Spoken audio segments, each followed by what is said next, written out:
नमस्कार, SBT news में आपका स्वागत है। पेश है 1 जून गुरुवार दोपहर 3:15 बजे राजस्थान की 15 बड़ी खबरें। इस न्यूज बुलेटिन के प्रायोजक हैं विनी केक एंड मोर। सबसे पहले एक नजर डालते हैं आज के हेडलाइंस पर। पीएम मोदी से मिले नेपाल के प्रधानमंत्री प्रचंड। मुकेश अंबानी के बड़े बेटे आकाश की पत्नी श्लोका ने दिया बेटी को जन्म। राठौड़ बोले, पीएम मोदी से प्रभावित होकर गहलोत ने दी बिजली में छूट। 3 साल या इससे अधिक समय से तैनात अधिकारियों का होगा तबादला। और सीबीएसई पूरक परीक्षा के लिए आवेदन आज से 17 को होगी परीक्षा। और अब खबरें विस्तार से। नेपाल के प्रधानमंत्री पुष्प कमल दहड़ प्रचंड ने पीएम मोदी से मुलाकात की। दोनों नेताओं के बीच हैदराबाद हाउस में द्विपक्षीय बैठक होगी। इस दौरान दोनों नेताओं के बीच बॉर्डर विवाद को लेकर भी चर्चा हो सकती है। इससे पहले पीएम प्रचंड ने राजघाट पहुंचकर महात्मा गांधी को श्रद्धांजलि दी। पीएम प्रचंड के सम्मान में हैदराबाद हाउस में खास लंच का भी आयोजन किया गया है। नेपाल पीएम प्रचंड राष्ट्रपति द्रौपदी मुर्मू और उपराष्ट्रपति जगदीप धनखड़ से भी मुलाकात करेंगे। उद्योगपति मुकेश अंबानी एक बार फिर दादा बने हैं। उनके बड़े बेटे आकाश अंबानी की पत्नी श्लोका ने बेटी को जन्म दिया है। आकाश और श्लोका दूसरी बार पेरेंट्स बने हैं। इससे पहले दिसंबर 2020 में उन्हें एक बेटा हुआ था जिसका नाम पृथ्वी है। आकाश के दोस्त धनराज नाथवानी ने अंबानी परिवार में आए नए मेहमान की जानकारी दी। धनराज राज्यसभा सांसद परिमल नाथवानी के बेटे हैं। राजस्थान के नेता प्रतिपक्ष राजेंद्र राठौड़ ने बुधवार आधी रात ट्वीट कर बिजली पर देर रात घोषणा को लेकर मुख्यमंत्री अशोक गहलोत पर निशाना साधा है। राठौड़ ने कहा कि प्रधानमंत्री के संबोधन से मुख्यमंत्री इस कदर प्रभावित हो गए कि उन्हें देर रात राहत की घोषणा करने को मजबूर होना पड़ा, लेकिन ऐसी घोषणा से जनता झांसे में नहीं आएगी। राठौड़ ने कहा, हद है। 4.5 साल तक औसतन 55 पैसे प्रति यूनिट फ्यूल सरचार्ज विद्युत उपभोक्ताओं से वसूलने वाली कांग्रेस सरकार अब 200 यूनिट तक फ्यूल सरचार्ज माफ करने की नौटंकी कर रही है। राजस्थान के मुख्य निर्वाचन अधिकारी ने जिलों में तैनात अधिकारियों की नियुक्ति को लेकर आदेश दिया है। इसके तहत किसी जिले में 4 साल के अंतराल में 3 वर्ष या इससे अधिक समय से तैनात अधिकारियों का अन्यत्र तबादला किया जाएगा। इसके लिए 3 जून तक की समय सीमा तय की गई है। मुख्य निर्वाचन अधिकारी प्रवीण गुप्ता ने आदेश में बताया कि ये प्रावधान चुनाव आयोग ने गत विधानसभा चुनावों से पहले तय किए थे। इसकी पालना में गृह जिलों में तैनात अधिकारी भी हटाए जाएंगे। केंद्रीय माध्यमिक शिक्षा बोर्ड की पूरक परीक्षा का आवेदन आज से शुरू हो गया है। कोई भी छात्र 15 जून तक पूरक परीक्षा के लिए ऑनलाइन आवेदन कर सकता है। 1 से 15 जून तक आवेदन करने पर किसी भी छात्र से कोई विलंब शुल्क नहीं लिया जाएगा। इसके बाद 17 जून तक विलंब शुल्क के साथ पूरक परीक्षा का आवेदन किया जा सकता है। इसके लिए 2000 रुपये का विलंब शुल्क लिया जाएगा। 12वीं के नियमित छात्र जो कंपार्टमेंट आए हैं वो 1 और 10वीं के छात्र 2 विषय में आवेदन कर सकता है। राजस्थान में देवस्थान विभाग की ओर से प्रबंधित 390 राजकीय प्रत्यक्ष प्रभार मंदिरों एवं 203 राजकीय आत्मनिर्भर मंदिरों में विश्व पर्यावरण दिवस के अवसर पर 5 जून से देवस्थान पर्यावरण पखवाड़े का आयोजन किया जाएगा। देवस्थान आयुक्त प्रज्ञा केवलरमानी ने बताया कि इसके तहत डिवीजन के राजकीय मंदिरों में विश्व पर्यावरण दिवस के अवसर पर तुलसी, मोगरा, सदाबहार पौधे एवं विविध फुलवारी लगवाई जाएगी। अखिल भारतीय किसान सभा के नेतृत्व में 2 जून को चूरू कलेक्ट्रेट का घेराव करने के लिए किसानों का जत्था ढोल नगाड़ों के साथ सरदार शहर से रवाना हुआ।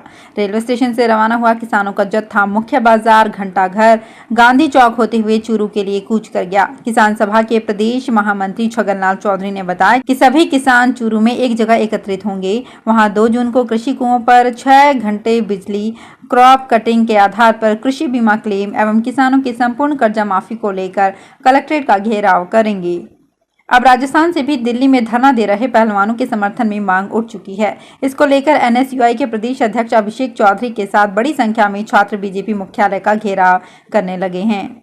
इस दौरान एनएसयूआई कार्यकर्ताओं ने सड़क पर ही केंद्र सरकार की सद्बुद्धि के लिए यज्ञ भी किया। इसी के साथ ही अब राज्य से पहलवानों के समर्थन में केंद्र सरकार के खिलाफ विरोध प्रदर्शन का सिलसिला शुरू हो गया है।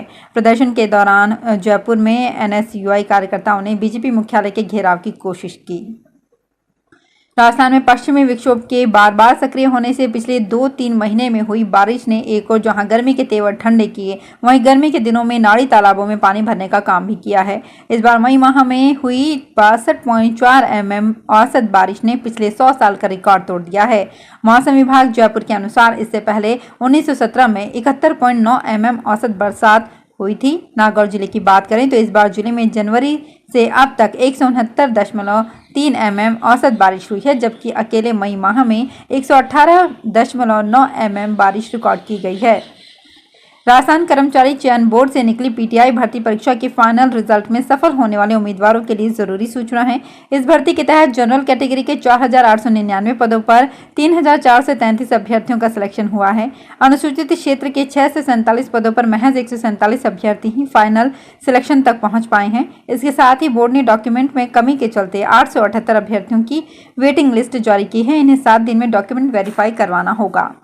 करीब 3 साल पूर्व प्रति माह उपभोक्ताओं को बिजली बिल देने का वायदा डिस्कॉम भूल गया। 3 साल के बाद भी नागौर जिले के उपभोक्ताओं को हर 2 माह में ही बिजली का बिल मिल रहा है। उपभोक्ताओं का मानना है कि प्रति माह बिजली का बिल मिलने से उनको एक मुश्त भारी भरकम राशि देने से राहत मिल सकती है। उल्लेखनीय है कि वर्ष 2019 में डिस्कॉम के तत्कालीन प्रबंध निदेशक की ओर से जल्द ही जयपुर की तर्ज पर प्रति माह बिजली का बिल उपलब्ध कराने की व्यवस्था के लिए आश्वस्त किया गया था। इसके बाद भी जिले के उपभोक्ताओं को अब तक प्रति माह बिजली का बिल जाने की व्यवस्था शुरू नहीं की जा सकी है।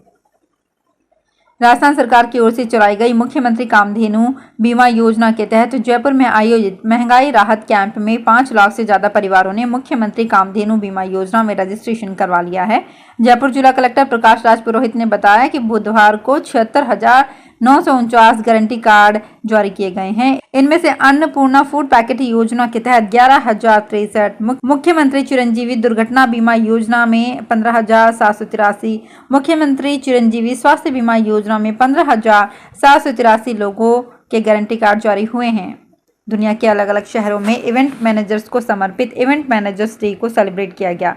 इसी के तहत जयपुर में भी देश भर के इवेंट मैनेजर्स की मौजूदगी में इस दिन को खास अंदाज में मनाया गया। इवेंट मैनेजर्स डे के ग्लोबल कन्वीनर अरशद हुसैन ने बताया कि देश के विभिन्न राज्यों सहित विश्व के 60 से ज्यादा देशों में ये दिन धूमधाम से मनाया गया। पिंक सिटी के इस ग्लोबल इनिशिएटिव के तहत आमेर रोड स्थित होटल ताज आमेर में मुख्य समारोह आयोजित किया गया। इसमें मिस राजस्थान सहित मॉडल्स के रैंप पर वॉक ने दिल जीत लिया। 10 वर्ष पूर्व 31 मई को इवेंट मैनेजर्स डे के रूप में मनाने की शुरुआत जयपुर से ही हुई थी। राजस्थान के सबसे बड़े शिक्षा विभाग में एक बार फिर नियमों के जाल उलझाते हुए नियमित पदोन्नति के स्थान पर रिक्त पदों को भरने के लिए तदर्थ पदोन्नति का सहारा लेने का प्रयास किया जा रहा है। इसको लेकर माध्यमिक शिक्षा राजस्थान बीकानेर के निदेशक गौरव अग्रवाल ने संयुक्त शासन सचिव शिक्षा ग्रुप 2 विभाग राजस्थान सरकार जयपुर को पत्र लिखकर तृतीय श्रेणी शिक्षकों की नई भर्ती के लिए पद खाली करने, विभिन्न न्यायालयों में दर्ज प्रकरणों का हवाला देते हुए तृतीय श्रेणी शिक्षक के वरिष्ठ अध्यापक पद पर तदर्थ पदोन्नति करने की स्वीकृति मार्गदर्शन मांगा है। झुंझुनू जिले में बारदाने के अभाव में न्यूनतम समर्थन मूल्य पर सरसों की खरीद ठप हो गई है। सरकार को सरसों बेचने के लिए ऑनलाइन रजिस्ट्रेशन करवाने वाले किसानों को खरीद एजेंसी राजफेड की ओर से खरीद केंद्रों पर सरसों लाने के लिए टोकन भी जारी नहीं किए जा रहे हैं। इससे किसानों में आक्रोश है। खरीद केंद्रों पर बारदाना उपलब्ध नहीं, इसलिए एमएसपी पर सरसों की खरीद नहीं की जा रही है। इससे किसान परेशान हैं। जिले में एमएसपी पर सरसों खरीद के लिए एक बार राजफेड की ओर से 16 केंद्र बनाए गए हैं। वर्तमान में सभी खरीद केंद्रों पर बारदाना नहीं है तथा खरीद ठप है। तो फिलहाल इस बुलेटिन में इतना ही। फिर हाजिर होंगे कुछ और बड़ी खबरों के साथ।